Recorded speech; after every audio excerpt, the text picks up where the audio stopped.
Nós estamos numa série maravilhosa aqui da Palavra de Deus, que é a grande revelação. A grande revelação.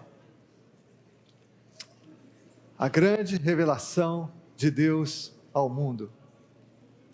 E eu queria muito que você pudesse me acompanhar.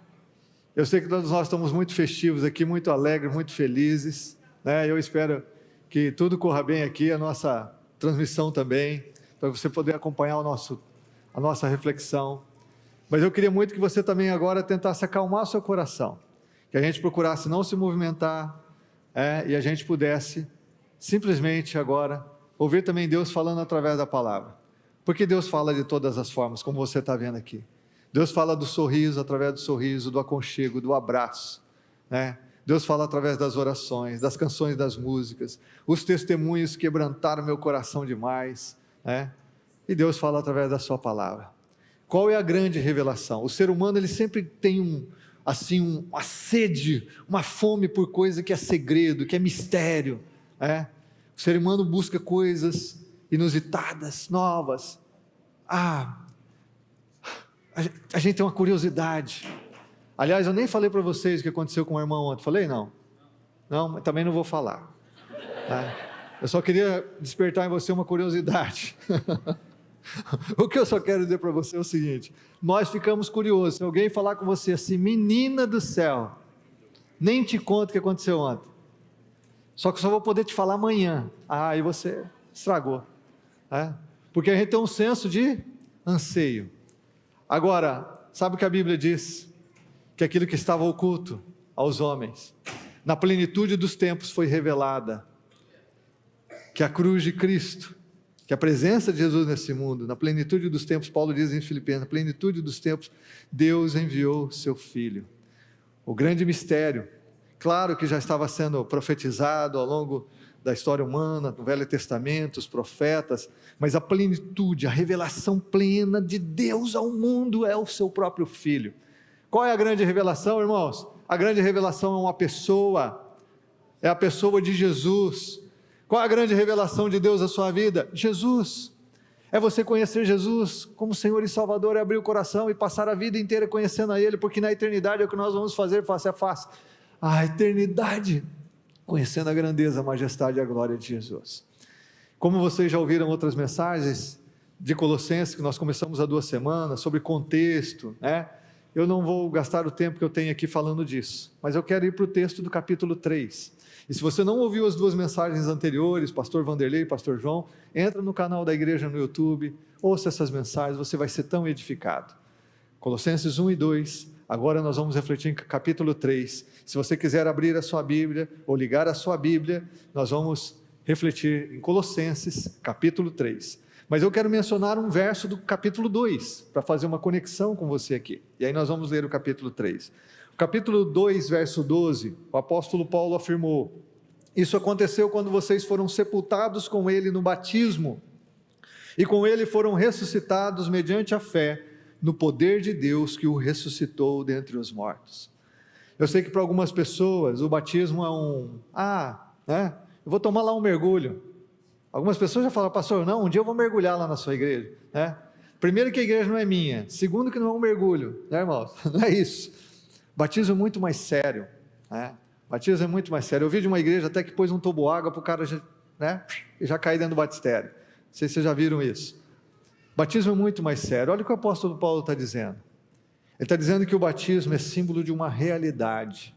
Qual é a realidade? É que a gente morre em Jesus e ressuscita em Jesus. O batismo é o modo e o sinal de entrada em uma comunidade cristã desde os tempos da igreja primitiva. É onde você joga fora um modo de vida inteiro para você experimentar uma dimensão completa de existência, uma nova vida. Significa realmente morrer para o mundo e nascer no novo mundo de Deus. Morrer para a nossa carne, que representa a nossa natureza humana, pecaminosa, e viver uma vida espiritual, uma vida do reino. É por isso que muitas pessoas não entendem. Mas como que esse povo tem alegria de cantar, tem alegria de orar, de ler a Bíblia? Como que esse povo... É porque as pessoas ainda não entenderam. O que acontece espiritualmente é sobrenatural. É sobrenatural. Deus está selando o coração dessas pessoas com o seu espírito da promessa, Efésios 4:30, para o dia da redenção.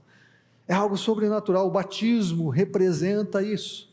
Claro que é um símbolo da realidade que acontece no coração. Mas olha o que Paulo diz.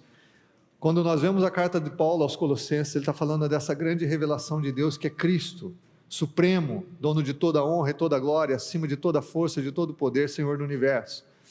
E porque Cristo se manifestou, aqueles que nele creem, quando creem nele, morrem para si mesmos, morrem para a sua velha vida, morrem para o seu coração, seus apetites, seus desejos, seus anseios. Assim, eles são transformados.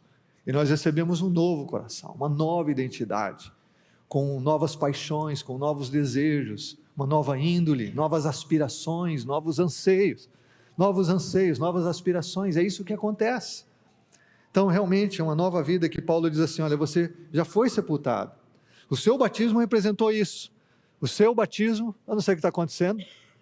Oi? O seu batismo representa isso. Você morreu para a sua vida. Agora você tem uma nova vida. Quando você ouve aquela expressão, eu morri para o mundo. A gente continua nesse mundo, né, irmãos? Você continua aqui. Mundo significa o sistema de valores de uma sociedade, de uma cultura sem Deus, sem conhecer essa dimensão espiritual e o seu reino aqui na terra. Isso significa mundo. Esses dias eu ainda estava conversando com alguém que ele estava dizendo assim: agora eu entendo o que significa isso. Eu não entendia quando as pessoas falavam. Agora eu entendo, porque Deus realmente abriu os meus olhos para ver que existe um novo mundo, que é o mundo espiritual, é o reino dos céus aqui na terra. Agora olha então o que Paulo diz no capítulo 3, a partir do verso 1. Se puder baixar um pouquinho o meu retorno aqui que está sobrando, por favor. Capítulo 3, verso 1 diz assim: portanto, fazendo a conexão com o capítulo 2, já que vocês ressuscitaram com Cristo, procurem as coisas que são do alto, onde Cristo está sentado à direita de Deus. Mantenham o pensamento nas coisas do alto e não nas coisas terrenas, pois vocês morreram e agora a sua vida está escondida com Cristo em Deus. Quando Cristo, que é a sua vida, for manifestado, então vocês também serão manifestados com Ele em glória. Olha que texto glorioso mesmo, maravilhoso. Eu, mesmo sem conhecer muito da Bíblia, entender tudo que Paulo estava falando nessa carta aos Colossenses, eu me lembro que esse foi um texto que Deus usou para o meu chamado pastoral.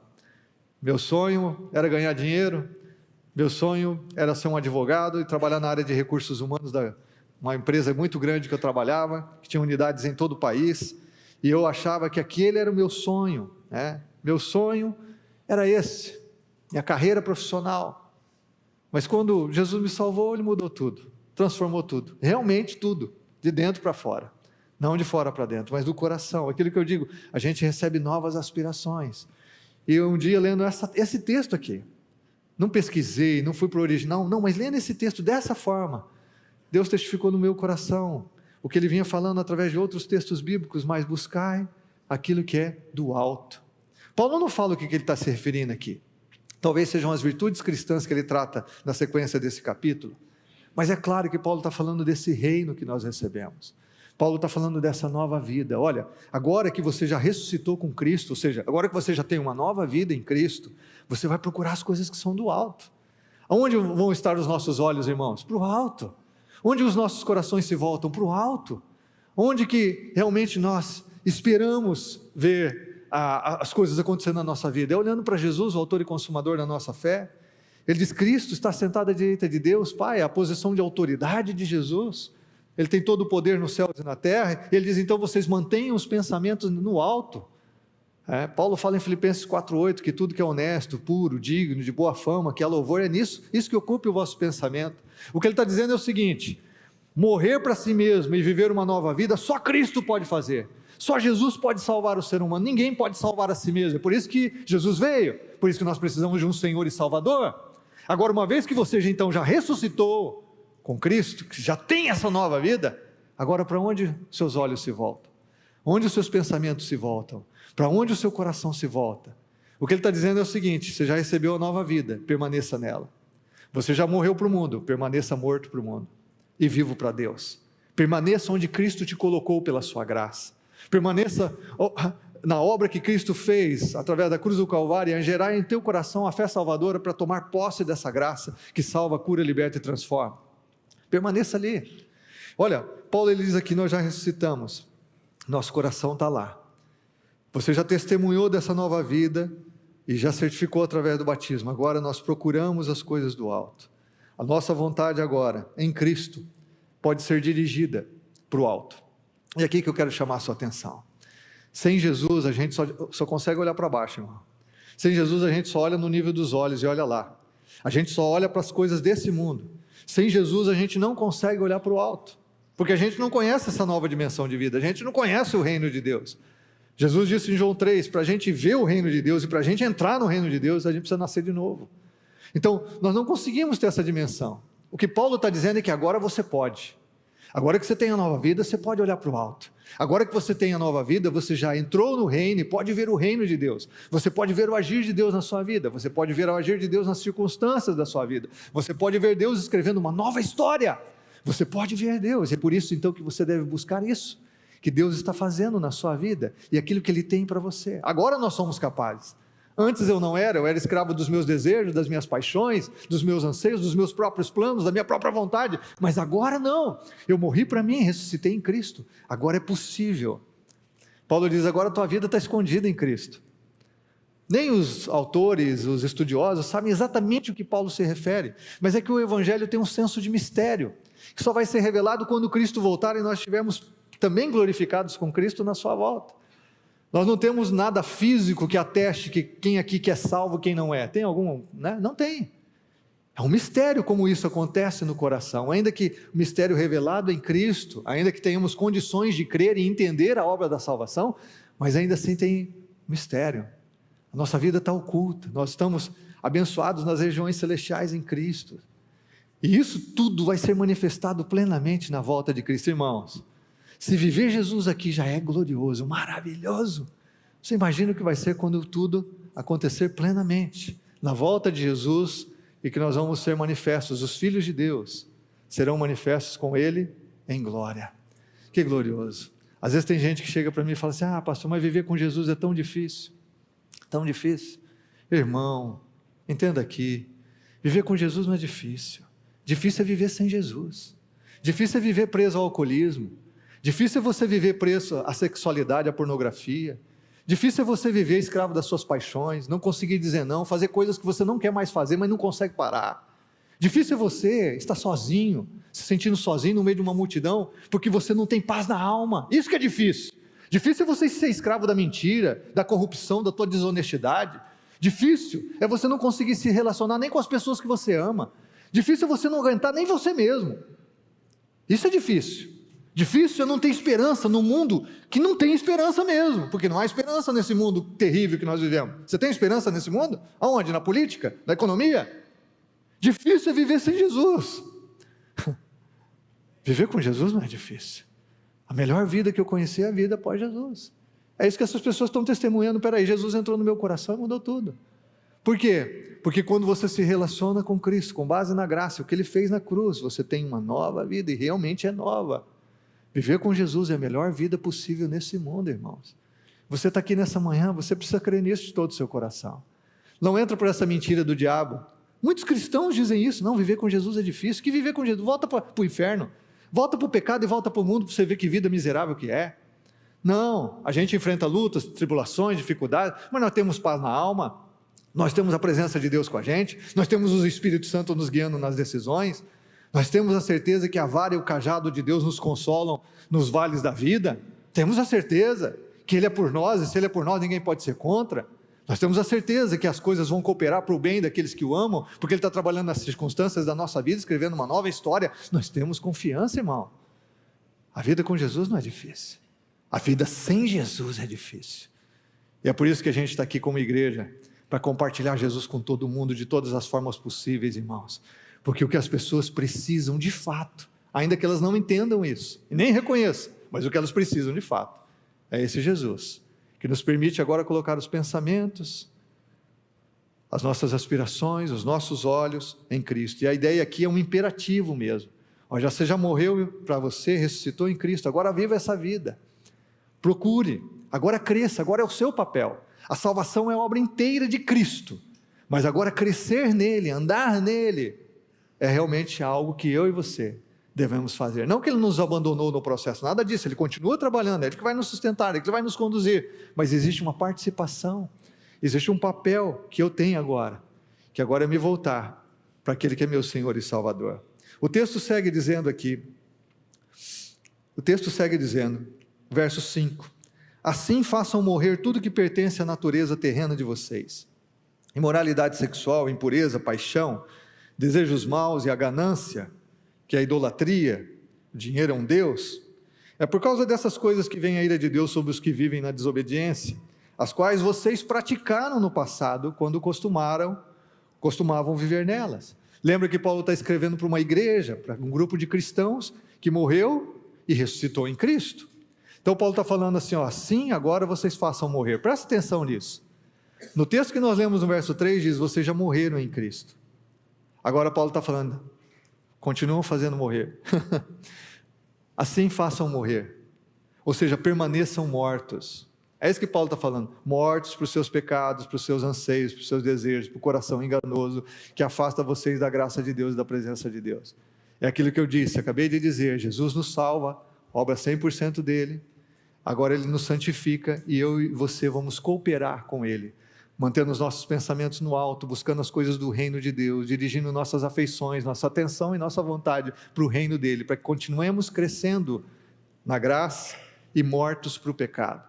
É por isso que ele usa a expressão, façam morrer, faz morrer, agora você tem poder para isso, antes você não tinha, antes você não conseguia dizer não ao pecado, agora você pode.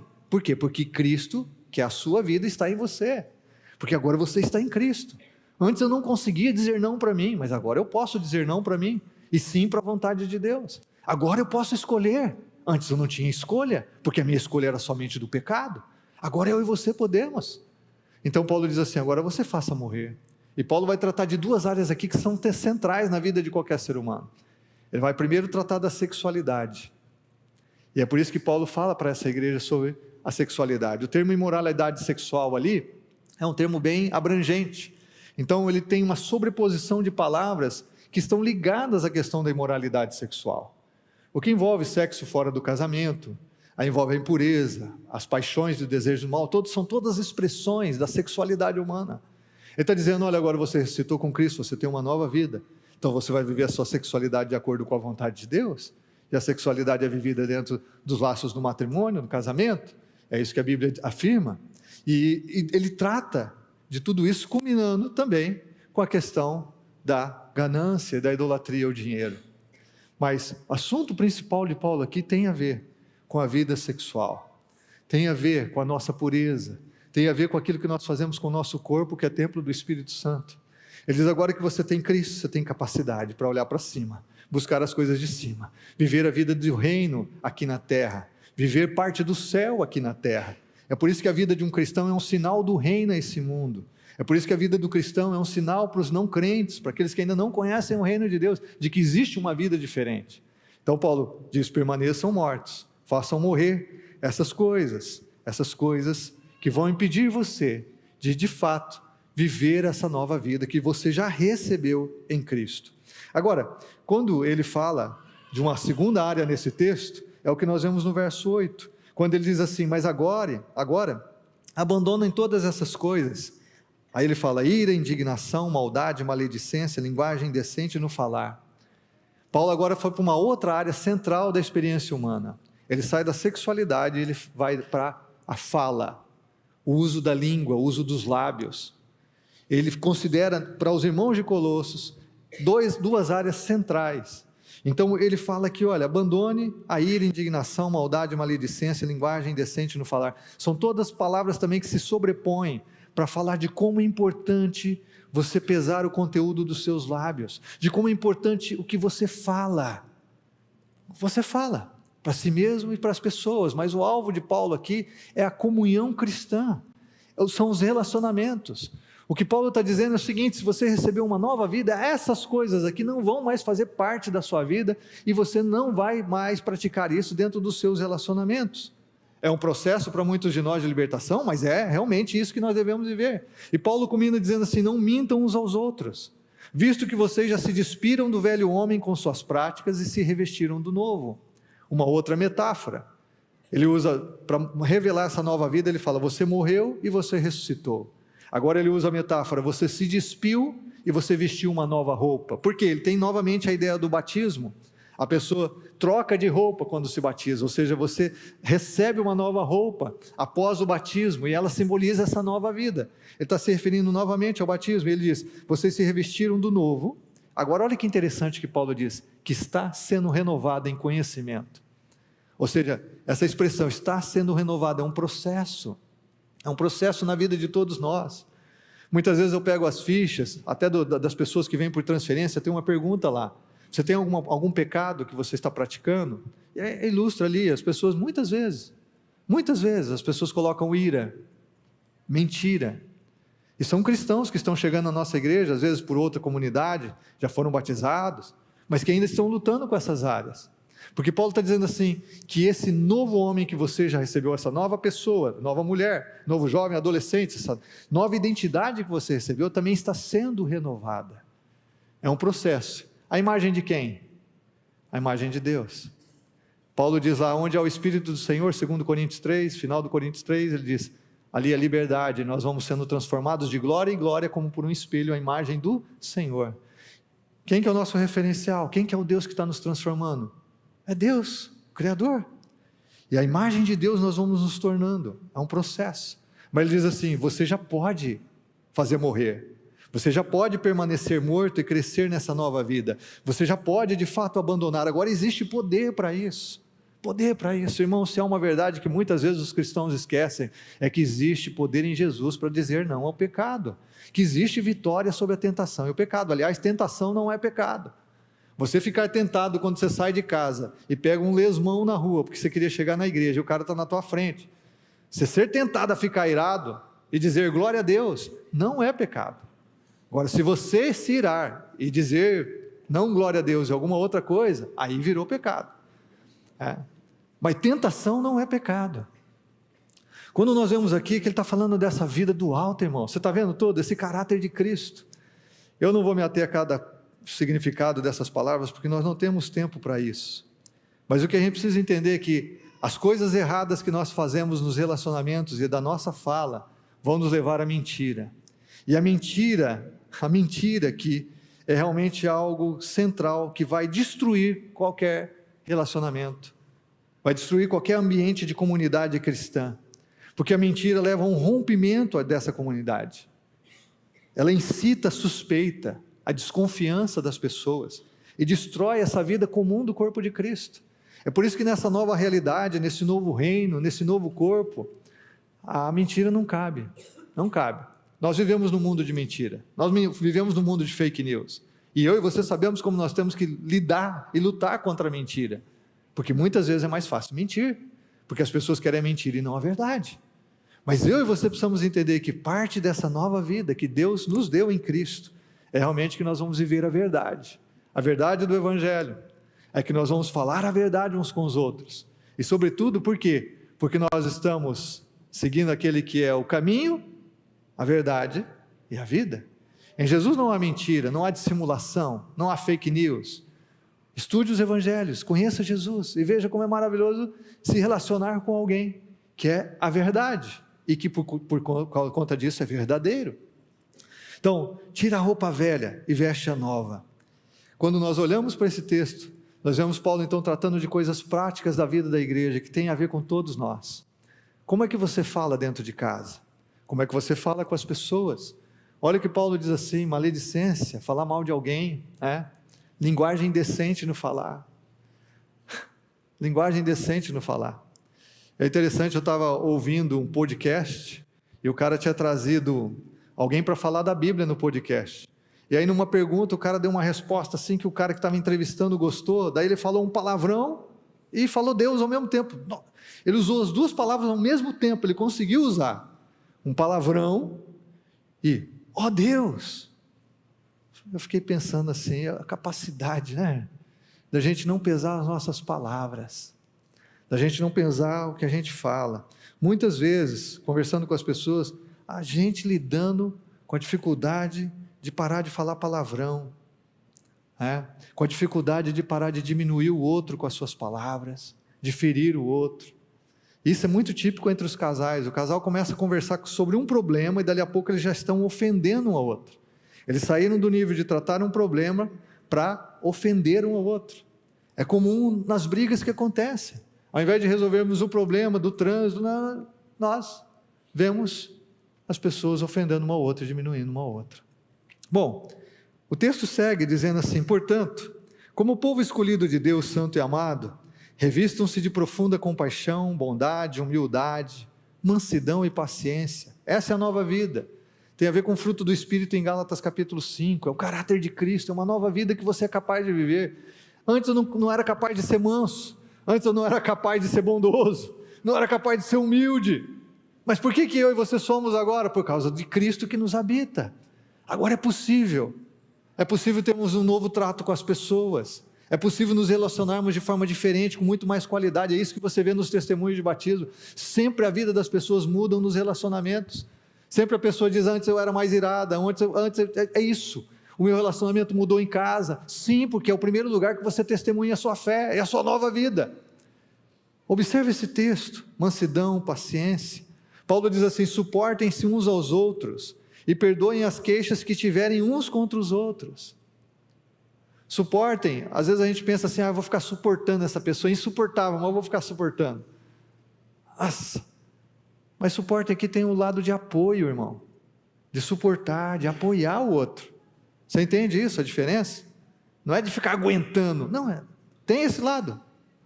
Nós vamos amar e ser dóceis mesmo com quem não é com a gente, mas é o lado de você dar apoio e suporte às pessoas. Ele diz assim: perdoem as queixas, perdoem. A Bíblia diz que o amor cobre uma multidão de pecados, irmãos.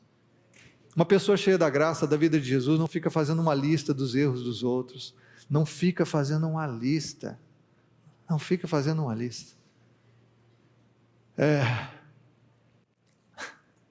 Eu ia contar uma história para você, mas não vou contar. Mas eu vou contar assim, não vou aguentar. Vocês estão vendo que eu tenho 53 anos nesse corpinho de 52. Isso aqui exige muita dedicação. Não, é que ontem eu fui na academia do prédio lá, depois de alguns dias que eu já não estava indo. Eu fui na academia e tem um personal lá que atende um casal. E o personal é um cristão que a gente sempre troca uma ideia e tal, de uma outra comunidade aqui de Londrina. Ele falou: pastor, o senhor chegou aqui, só acredito que esse dia eu estava na academia com uma outra aluna, e ela estava com dor no ombro. Eu falei: deixa eu orar por você, para Deus curar você. Ela falou: sim. Só que tinha uma outra pessoa na academia. Aí eu orei por aquela pessoa. Na hora que eu terminei de orar, a outra pessoa falou assim: você orou errado. Como assim orou errado? Não, você não pode orar pedindo a cura de Deus para as pessoas, não. Como que você ia orar então? Daí a pessoa orou e fez falou: mas você orou quase igual a mim. Não, mas você orou errado. Aí disse que começou a falar mal da oração que ele fez. Aí perguntou que igreja dele que ele era. Começou a falar mal da igreja dele. Eu comecei a ouvir aquilo, eu falei: é inacreditável que alguma coisa dessa aconteça. Que uma pessoa que se diz cristã vai questionar a oração de uma outra pessoa, vai questionar a igreja que ela vai questionar É inadmissível que alguém que conhece a graça não tenha graça. É inadmissível que alguém que conheça a graça de Deus e que recebe misericórdia não tenha misericórdia com o outro. É inadmissível que um cristão fique julgando as ações das outras pessoas para achar que aquilo que está certo é errado, como se fosse Deus. Olha que diferença que Paulo fala aqui. Ele fala do perdão. Perdoe como o Senhor perdoou. Você foi perdoado por Jesus? Se você foi perdoado por Jesus, compartilhe esse perdão com outras pessoas que te feriram, te magoam. Compartilhe. O perdão nem é teu. O perdão é de Jesus em você e através de você para chegar a essa pessoa.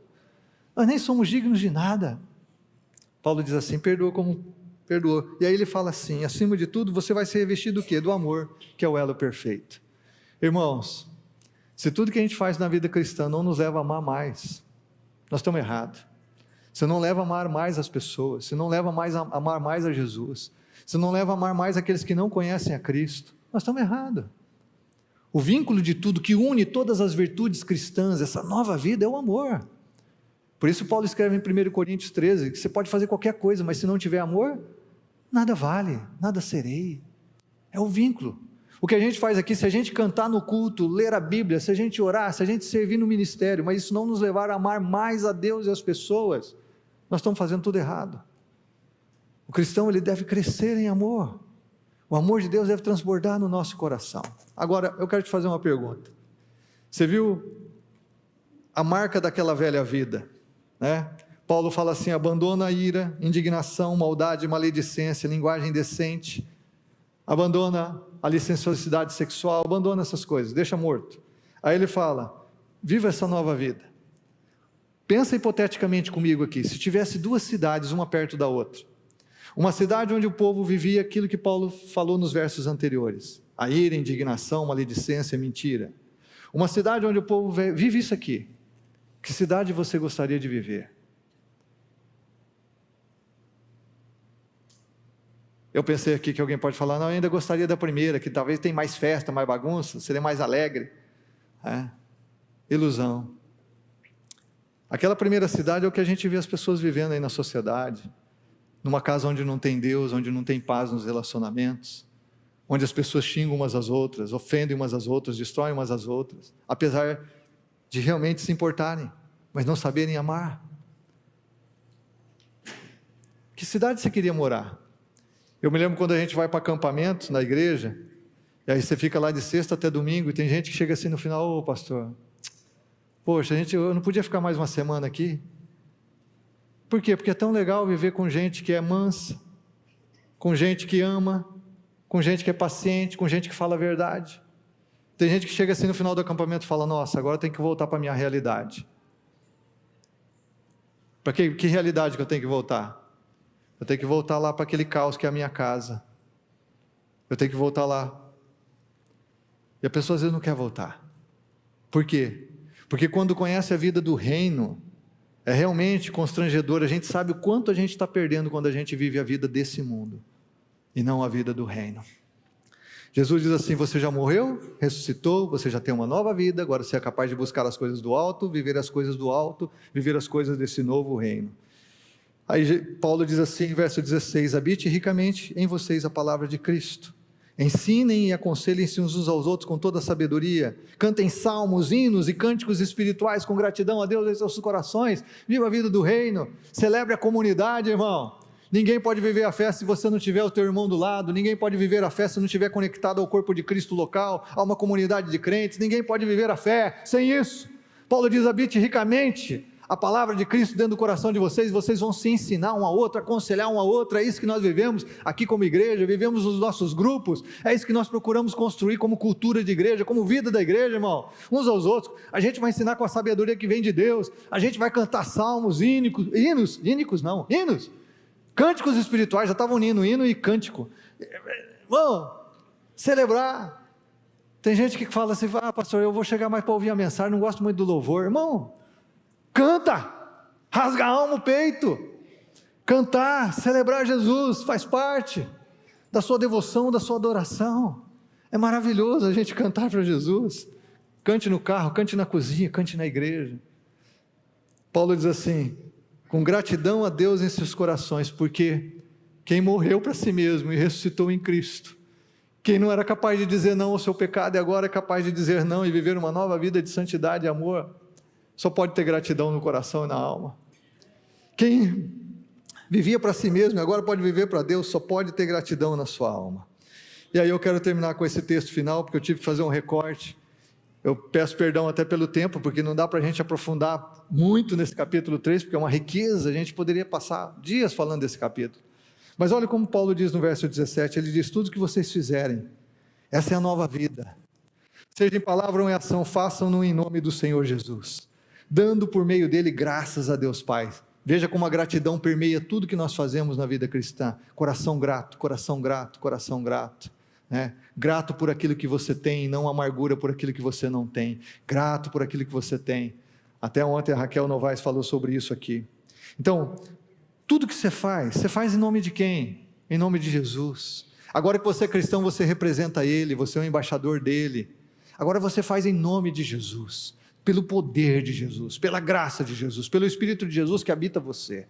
E aí ele diz aqui no verso 23 e 24, completando essa ideia, tudo o que fizerem, falando aqui das relações entre marido, esposa, pais e filhos, e até entre escravos e senhores, Paulo diz assim, tudo o que fizerem façam de todo o coração, como para o Senhor e não para os homens. Quando você ora, você visita, quando você doa, quando você contribui financeiramente, quando você está fazendo qualquer coisa, você está fazendo para quem? Para Deus, não para os homens. Vai abençoar os homens, porque a gente abençoa pessoas sim, é por isso somos comunidade, mas nós estamos fazendo sobretudo para Deus, vocês estão fazendo isso para Deus, Paulo diz assim, não para os homens. E aí olha o que ele diz no verso 24, sabendo que receberão do Senhor a recompensa da herança, é a Cristo Senhor que vocês estão servindo. Deixa eu tentar resumir um pouquinho esse conteúdo todo em 4 princípios aqui rapidamente. Primeiro, só para você guardar ou anotar, a nova vida em Cristo é garantida e sustentada por Ele. É isso que nós vemos na carta de Paulo aos Colossenses, no Evangelho, na Bíblia.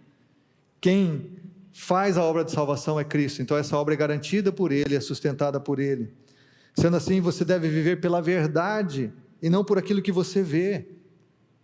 Às vezes você olha para você e se sente um miserável, mas você crê em Jesus, você se rendeu a Ele, você experimentou um novo nascimento, creia no que Ele fez. Às vezes vai haver sim, um vácuo entre aquilo que nós somos hoje e aquilo que ainda vamos ser em Cristo, mas é aquela frase, eu já não sou o que eu era, mas também ainda não sou o que eu devo ser em Cristo. Estamos num processo. Então creia, a vida que você recebeu em Jesus é garantida e sustentada por Ele, não é uma obra fadada ao fracasso. Jesus não chamou você por um dia, algumas horas, não, a obra que Jesus tem para você é completa. E você que está aqui nessa manhã, não se engane a você mesmo, não se engane, não engane a si mesmo. Você não tem que acertar a sua vida para vir para Jesus, você não tem que deixar isso, aquilo para poder vir para a graça. Não, é Jesus que vai libertar disso e daquilo, é Jesus que vai mudar você, é Jesus que vai colocar você no centro, é Jesus que transforma. As pessoas se enganam, não, eu tenho que mudar isso, fazer aquilo, não, você vem para Jesus, é Ele que transforma você, é Ele que muda a sua vida. É isso que nós vimos hoje aqui, o testemunho, eu venho para Cristo, Ele muda. Se você pudesse mudar a si mesmo, Jesus não precisaria ter vindo morrer por você na cruz. Segunda verdade que a gente tem aqui é que é possível fazer morrer tudo aquilo que não alimentamos. Por isso Paulo fala, busca as coisas do alto, procure as coisas do alto, façam morrer. Ele usa essas expressões porque aquilo que você não alimenta morre, no bom sentido e no mau sentido. Se você não alimenta a ira, ela vai morrer no teu coração. Se você não alimenta a inveja, a cobiça vai morrer no teu coração. Se você não alimenta a mentira, a dissolução, a maledicência, essas coisas vão morrer no seu coração. Se você não alimenta a pornografia, ela vai morrer no seu coração. É assim também no lado positivo, se você não alimenta o seu amor pelo seu cônjuge, pelos seus filhos, seu amor a Deus, isso vai acabar morrendo. Então aquilo que você não alimenta morre. Por isso é possível, se a vida cristã é garantida por Cristo, eu e você podemos fazer morrer sim, porque nós não vamos mais olhar para baixo, vamos olhar para cima, não vamos buscar as coisas desse mundo, mas buscar as coisas do alto. Terceiro, a nova vida é demonstrada em nossos relacionamentos. Essa nova vida é demonstrada em relacionamentos, é por isso que Paulo fala disso para a igreja nesse capítulo. Olha, como que vive um cristão? Porque se Jesus entrou na sua vida, seus relacionamentos serão transformados. Você vai sim se relacionar melhor com as pessoas, porque você se relaciona com Deus e consigo mesmo. Seus relacionamentos mudam, se tornam saudáveis, redentores, abençoados. É um processo de crescimento na vida, mas o impacto dessa nova vida vai ser vista nos seus relacionamentos. É por isso que um homem passou a ser um marido melhor, não um marido-mulher, marido melhor. É por isso que a mulher passou a ser uma esposa melhor. É por isso que quando se converte um adolescente, ele não vai deixar de ser adolescente. Adolescente vai ser adolescente, mas ele vai ser um filho melhor. Você pode ter certeza. E eu espero que nenhum pai chegue aqui, não, você se batizou domingo, olha o que você está fazendo. Pelo amor de Deus, irmão. Ele se batizou domingo, mas ele está no processo da renovação desse novo homem. Mas você vai ver que ele mudou. Se ele realmente teve Cristo, ele mudou. Mas há coisas que vão ser um processo, mas ele vai ser um filho melhor. É por isso que alguém que se converte se torna um funcionário melhor, se torna um estudante melhor, um patrão melhor, porque o impacto dessa nossa vida vai ser sentido e evidenciado nos relacionamentos. E último, Paulo termina dizendo aqui, a vitória é certa, irmão, Ele começa o capítulo e termina dizendo isso, a vitória é certa. A vitória é certa, há uma herança preparada para nós. É por isso que ele disse no verso 4, quando Cristo, que é a sua vida, for manifestado, vocês serão manifestados com ele em glória. E é por isso que ele disse agora no verso 24, sabendo que receberão a recompensa da herança. É a Cristo o Senhor que vocês estão servindo, ou seja, a vitória é certa. Há uma herança para você, uma vida gloriosa que só Deus pode possibilitar. Irmãos, ler a palavra de Deus é tão rica e tão poderosa. Eu queria pedir para você fechar os seus olhos. Você ouviu testemunhos aqui tão gloriosos, que eu acho que refletem muito o que você viu nesse capítulo 3. Gente que foi capaz de dizer não ao alcoolismo, à bebida, ao cigarro, a relacionamentos errados, uma vida vazia. Gente que foi capaz de perdoar. Gente que se tornou capaz de amar. Gente que aprendeu a se relacionar e está aprendendo, é claro. Você viu como vários testemunhos falaram aqui do ambiente da comunidade cristã, da recepção, do acolhimento das pessoas, onde o Cristo reina é assim, irmão. Eu pergunto para você que está aqui nessa manhã, que vida que você quer viver? Você quer viver a vida desse mundo? Ou você quer viver a vida desse reino, que se torna possível em Cristo? Você quer continuar olhando para baixo, e vivendo as coisas aqui de baixo? Ou você quer olhar para cima, e já viver os vislumbres do reino celestial? Já viver parte do céu aqui na terra, na sua vida, no seu casamento, na sua família? Como é que você está? Jesus te trouxe aqui, Ele está aqui. Ele ama você, Ele não desistiu de você. Ele se importa com você. Ele tem colocado pessoas para orarem por você. Ele tem colocado pessoas que realmente se importam por você. Por isso você está aqui nessa manhã. Você não quer render a Jesus o seu coração? Você não quer receber Jesus como seu Senhor e Salvador? Você não quer pedir para Jesus perdoar os seus pecados? Te dar um novo coração? Te fazer um novo homem, uma nova mulher? Você não quer aproveitar a oportunidade da graça? Jesus está aqui, de braços abertos para receber você. E se você disse que já fez isso um dia, mas você está vendo que a vida do reino e a tua vida está bem diferente, conforme Paulo afirmou aqui nesse capítulo, ou daquilo que você já conhece do Evangelho e da Palavra de Deus, por que você não rende seu coração a Jesus novamente?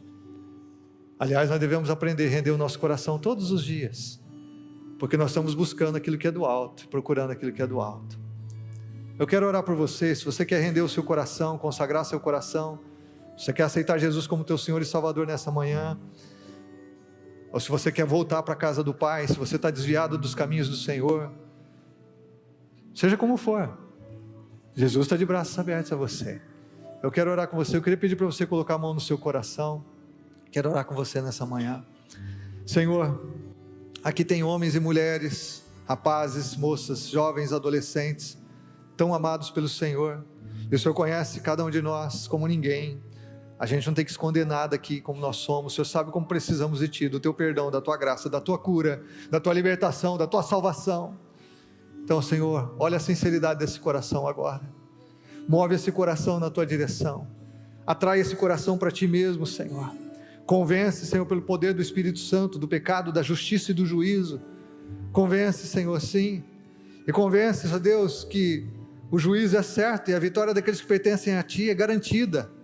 A vitória final é de Cristo e daqueles que pertencem ao Senhor, porque seremos manifestos com o Senhor em glória. Dá essa certeza de vitória a esse coração desesperançado, esse coração desesperado. Senhor, dá certeza de vitória. Daqueles que talvez tenham titubeado na fé, tenham tropeçado no caminho. Levanta essa pessoa aqui nessa manhã, faz a Tua obra, Senhor. E completa a Tua obra no coração de cada um. Nós oramos, Pai. Que nós vejamos nos próximos dias mais pessoas se relacionando melhor contigo e com as pessoas, que nós vejamos nos próximos dias mais pessoas vencendo a tentação da sexualidade errada, pecaminosa, mais pessoas aqui, Senhor, dizendo não à ganância, que nós vejamos mais pessoas sendo acolhidas no Teu corpo, a igreja, com alegria, Senhor, com esperança no peito, com fé no coração. Nós vejamos mais pessoas aqui transbordando do Espírito Santo. cantando salmos, hinos e cânticos espirituais, adorando o Senhor com toda gratidão. Vejamos cada vez mais, Senhor. Vejamos essa casa aqui representada, nessa família, no poder do nome de Jesus. Você pode dizer um amém, meu irmão? Amém? Amém, aleluia.